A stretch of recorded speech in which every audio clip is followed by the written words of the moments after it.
माननीय सदस्यहरू, अब आर्थिक वर्ष 2077-78 को लागि विनियोजन विधेयकका सिद्धान्त र प्राथमिकता सम्बन्धमा कर प्रस्ताव बाहेक माथिको छलफल जारी रहन्छ। माननीय सदस्यहरू, यस छलफलमा विनियोजन विधेयकका सिद्धान्त र प्राथमिकतामा मात्र सीमित भई छलफल हुने बेहोरा जानकारी गराउँछु।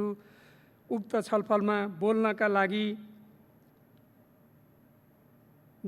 लागि दलीय आधारमा मान्य सदस्यको नाम प्राप्त हुन आएको छ। निर्धारित समयभित्र मान्य सदस्यहरूले आफ्नो भनाइ राखिसक्नु पर्नेछ। सर्वप्रथम मान्य सदस्य भीमबहादुर रावल, समय 10 मिनेट।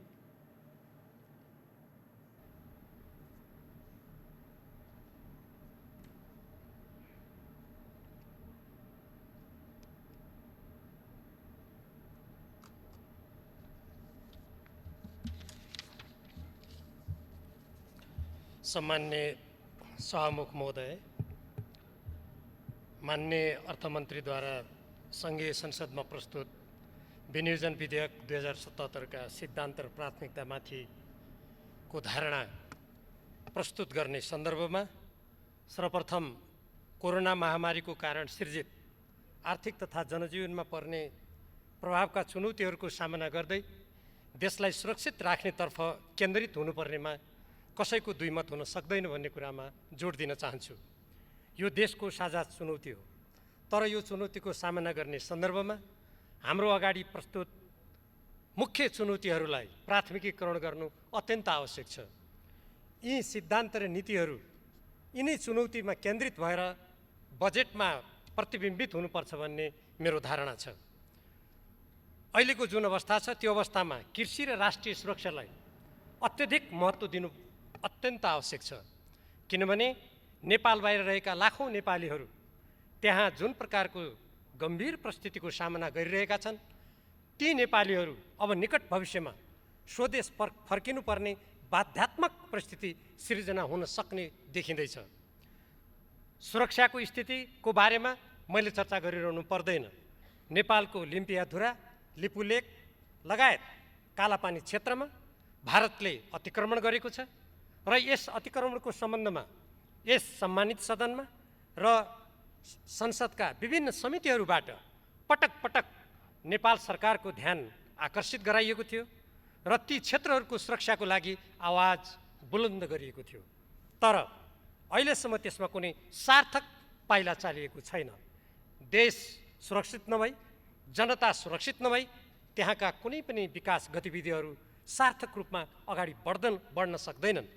त्यसकारण यो राष्ट्रिय सुरक्षालाई प्राथमिकतामा राख्नुपर्छ भन्नुको अर्थ हाम्रो सिमानाको सुरक्षा गर्नको लागि त्यहाँ आवश्यक सुरक्षाकर्मीहरू खटाउने र ती सुरक्षाकर्मीहरूको लागि बस्ने, खाने, लुगा, कपडा, उपकरणहरूको उचित प्रबन्ध गर्नुपर्ने कुराहरू पर्दछन्। तर हामी सुनिरहेका छौँ अहिले सिमानामा कोरोनाको सङ्क्रमणलाई रोक्नको लागि, भारतबाट आउने मानिसहरूको आवागमनलाई नियन्त्रण गर्नको लागि खटाइएका सुरक्षाकर्मीहरू समेत बिचल्लीमा हुने स्थिति भइरहेको कुरा हामी दिनदिनै छापाहरूमा पढ्छौँ, टेलिभिजनमा हेर्छौँ। त्यसकारण मैले अब आउने बजेटमा नीति सिद्धान्त बनाउँदा ती व्यक्तिहरूको लागि, ती सुरक्षाकर्मीहरूको लागि र ती सिमानाका क्षेत्रहरूमा तुरुन्तै भौतिक संरचनाहरू निर्माण गर्ने लगायत ती व्यक्तिहरूको लागि आवश्यक उपकरणहरूको प्रबन्ध गर्ने नीति प्रष्ट रूपमा अगाडि सारिनु पर्दछ। हामीले अहिले जुन कालापानी क्षेत्रको कुरा गरिरहेका छौँ, त्यहाँ पनि धेरै समय अगाडि नेपाली सेनालाई सडक निर्माण गर्नुपर्ने कुराको आवश्यकता बोध भएर जिम्मा दिएको थियो भन्ने कुरा हामीले जानेका हौँ, बुझेका हौँ, तर त्यो सम्बन्धमा अहिलेसम्म कुनै काम भएन। किनभने नीति र सिद्धान्तलाई व्यवहारमा रूपान्तरण गरिँदैन भने त्यो नीति र सिद्धान्तको कुनै पनि अर्थ हुँदैन।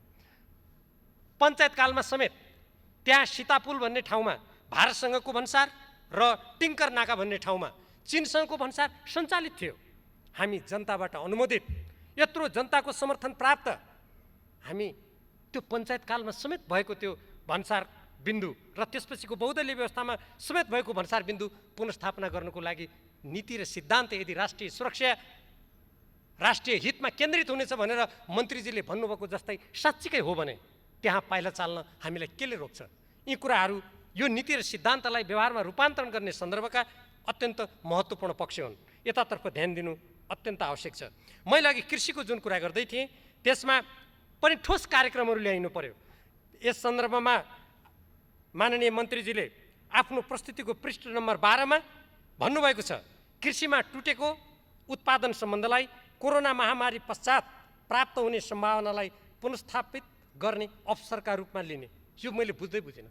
यो टुटेको सम्बन्ध भनेको अहिले कोरोनाको कारणले टुटेको सम्बन्ध भनेको हो कि समग्रतामा नेपालको संरचनागत प्रणालीमा रहेको कुरा हो, यो स्पष्ट छैन। जे होस्, उहाँले त्यो पछि प्रश्न पार्नुहोला। म यस सन्दर्भमा यति मात्रै भन्न चाहन्छु, अहिले यदि टुटेको सम्बन्धलाई जोड्ने नेपाल सरकारको नीति हो भने अहिले ग्रामीण क्षेत्रबाट तरकारी हाम्रो बजारमा आइरहेको छैन, दुध हाम्रो बजारमा आइरहेको छैन, नेपाली उत्पादन सडेर जाने स्थिति छ। तर हामीले सुनेका छौँ ट्रकका ट्रक भारतीय तरकारी हाम्रो बजारमा आइरहेको छ। यो टुटेको सम्बन्ध जोड्ने हो कि नेपालको उत्पादन प्रणालीलाई झन् टुटाउने हो?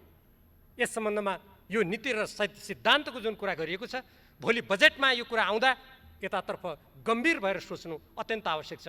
होइन भने हाम्रो अर्थतन्त्रलाई आत्मनिर्भर बनाउने भन्ने जुन नीति र सिद्धान्तमा उल्लेख गरिएको छ, म त्यसको समर्थन गर्न चाहन्छु। तर त्यो कहिल्यै कार्यान्वयन हुनेवाला छैन, त्यो प्राप्त पनि हुँदैन। अर्काको उत्पादनलाई त्यो कति त्यहाँ संक्रमण रहित बनाएर ल्याइएको छ, त्यहाँ आउने मान्छेहरू कुन रूपमा आएको छ नेपाली जनतालाई कुनै थाहा छैन। तर आफ्नै देशमा भएका उत्पादनहरू, फलफुलहरू ती बजारसम्म आउन सकिरहेका छैनन्। त्यसकारण यो नीति र सिद्धान्तको सन्दर्भमा यो कुरा गर्दा गम्भीर रूपमा सोच्नु अत्यन्त आवश्यक छ। कल्याणकारी राज्यको अवधारणा समाजवाद उन्मुख आर्थिक प्रणाली अपनाउने कुरा अर्थमन्त्रीजीले जुन चर्चा गर्नुभएको छ त्यो राम्रो कुरा हो। तर त्यो समाजवाद उन्मुख अर्थतन्त्र र कल्याणकारी राज्यको सिद्धान्त केही दलाल नोकरशाही पुँजीपतिहरूलाई व्यवहारमा प्रश्रय दिएर र ठुला विदेशी एकाधिकारवादीहरूलाई विभिन्न सम्झौता मार्फत, विभिन्न व्यवहार मार्फत उनीहरूले हाम्रो अर्थतन्त्रका नसा, हाम्रा स्नायु प्रणालीहरूलाई नियन्त्रण गर्ने कुरा व्यवहारमा गरेर यसरी यो समाजवाद उन्मुख अर्थतन्त्र र आत्मनिर्भरता र समाज यो कल्याणकारी राज्यको परिकल्पनालाई हामी पूर्णतामा पुर्याउन सक्दैनौँ। मलाई विश्वास छ, आशा छ, आउने बजेटमा यसलाई व्यवहारमा रूपान्तरण गर्दा यो सिद्धान्त र नीतिलाई साँच्चीकै व्यवहारमा कार्यान्वयन गरेर आउला भन्ने म अपेक्षा गर्दछु। उत्पादनका साधनमा सबै नागरिकहरूको पहुँच स्थापित गर्ने र लाभको न्यायोचित वितरण गर्ने र विपन्नता र गरिबी असमानता हटाउने कुरा राम्रो कुरा हो। तर विगतका दिनहरूलाई हामीले हेऱ्यौँ भने यी कुराहरू व्यवहारमा कार्यान्वयन भएको देखिँदैन र यसलाई व्यवहारमा कार्यान्वयन गर्नुको लागि अब जुन सुशासनको हामीले कुरा गरेका छौँ, भ्रष्टाचार विरुद्धको शून्य सहनशीलता नीतिगत भ्रष्टाचार हुन नदिने कुरालाई अर्थमन्त्रीजीको जुन प्रस्तुतिमा चर्चा गरिएको छ, यसलाई साँच्चीकै कुनै पनि शक्तिशाली व्यक्ति किन नहोस्, राज्य सत्ता र शक्तिका निकट किन नहोस्, यदि कुनै व्यक्तिले भ्रष्टाचारयुक्त काम गरेको छ भने निजहरूलाई कारबाही गर्न हाम्रा राज्यका निकायहरूले स्वतन्त्रतापूर्वक कुनै धक नमानेर काम गर्न सक्ने वातावरण सिर्जना हुनुपर्छ। तब यो नीतिगत र सैद्धान्तिक कुराले त्यहाँ व्यवहारमा सार्थकता प्राप्त गर्नेछ। राष्ट्रिय सुरक्षाको सुदृढीकरण, राष्ट्रिय सुरक्षा प्रणाली तथा राष्ट्रिय हित अनुकूलको परराष्ट्र नीतिको जुन चर्चा गरिएको छ, म यसको पूर्ण रूपमा समर्थन गर्न चाहन्छु। तर यो कुरा गरिरहँदा नेपालको सार्वभौमसत्ता, नेपालको स्वतन्त्रता स्वाधीनताको सन्दर्भमा संयुक्त राष्ट्रको बडापत्र, असंलग्नताका सिद्धान्तहरू, पञ्चशीलका सिद्धान्त अनुकूल राज्यले अरू देशहरूसँग गर्ने व्यवहार, स्वतन्त्र परराष्ट्र नीति परिचालन गर्ने कुरामा दृढता र कुनै पनि शक्तिका सामु सार्वभौम सत्ता कसैको पनि सानो ठुलो हुन सक्दैन। हामी सार्वभौम समानताको सिद्धान्तमा अडेर अगाडि बढ्छौँ भन्ने कुरा राष्ट्रिय साधन स्रोतको अधिकतम प्रयोगमा प्रतिबिम्बित हुनुपर्दछ। विभिन्न सन्धि सम्झौताहरू गर्दा त्यहाँ प्रतिबिम्बित हुनुपर्दछ। हाम्रो सिमाना मिचिँदा तराई क्षेत्र पुरै डुबानमा पार्ने गरी भारतले सिमानामा भौतिक संरचना निर्माण गर्दा त्यसको डटेर अन्तर्राष्ट्रिय कानुन अनुसार दुई देशको असल छिमेकी मित्रताको नीति अनुरूप र सभ्य देशको आज सम्बन्ध सञ्चालन गर्नुपर्ने मान्यता अनुरूप सरकारी निकायहरू अड्नु पर्दछ। तर कहिलेकाहीँ हामी सुन्छौँ सम्झौता गर्न जाँदा त्यहाँबाट सहमति गर्न आउँदा यहाँ देशभक्त नेपालीहरूले चिच्याउनु पर्ने स्थिति बेला बेलामा सिर्जना हुने गरेको छ। त्यसबाट आजको यो लोकतान्त्रिक नेपाल, गणतान्त्रिक नेपाल, सङ्घीय नेपाल मुक्त हुनुपर्दछ। यो नेपाली जनताले व्यक्त गरेको अभिमत हो। यसको साथसाथै नेपालको सीमा सुरक्षा, राष्ट्रिय प्राकृतिक स्रोतहरूको राष्ट्रिय अनुकूल अत्यधिक प्रयोग गर्ने कुरा मैले अघि जुन भर्खरै भने, यी सबै कुराहरू नेपालको राष्ट्रिय सुरक्षालाई सुदृढ गर्दाखेरि मात्रै सम्भव हुने भएको हुनाले तुरुन्त नेपालको नक्सा जारी गर्नुपर्छ र नेपालको नक्सा जारी गरेर नेपाली जनताले त्यो सीमाभित्र स्वाधीनतापूर्वक त्यसपछि आफ्नो अधिकारको उपभोग गर्छन्, आफ्नो स्वनिर्णयलाई उनीहरूले कार्यरूपमा परिणत गर्छन् भन्ने कुरा स्थापित हुनुपर्छ।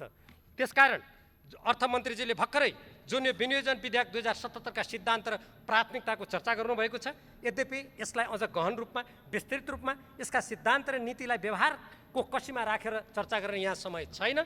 मूलभूत रूपमा हामीले जुन रूपान्तरित राजनीतिक प्रणालीमा हामी आएका छौँ तदनुकूल हाम्रो राष्ट्रिय स्वाधीनता, स्वतन्त्रता, अखण्डता, स्वाधीनता, हाम्रो अर्थतन्त्र, हाम्रो समृद्धि र प्रवासमा रहेका लाखौँ नेपालीहरू जुन यहाँ आउने अवस्था छ, भारतको सिमानामा रहेका नेपालीहरू अलपत्र परेकालाई यहाँ ल्याउनु पर्ने अवस्था छ, भारतबाट लाखौँ नेपालीहरू यहाँ आउने सम्भावना छ। यी सम्पूर्ण कुरालाई ध्यानमा राखेर यो नीति तथा सिद्धान्तलाई आउने बजेटमा रूपान्तरित गर्नुको लागि म हार्दिक आग्रह गर्दछु। धन्यवाद।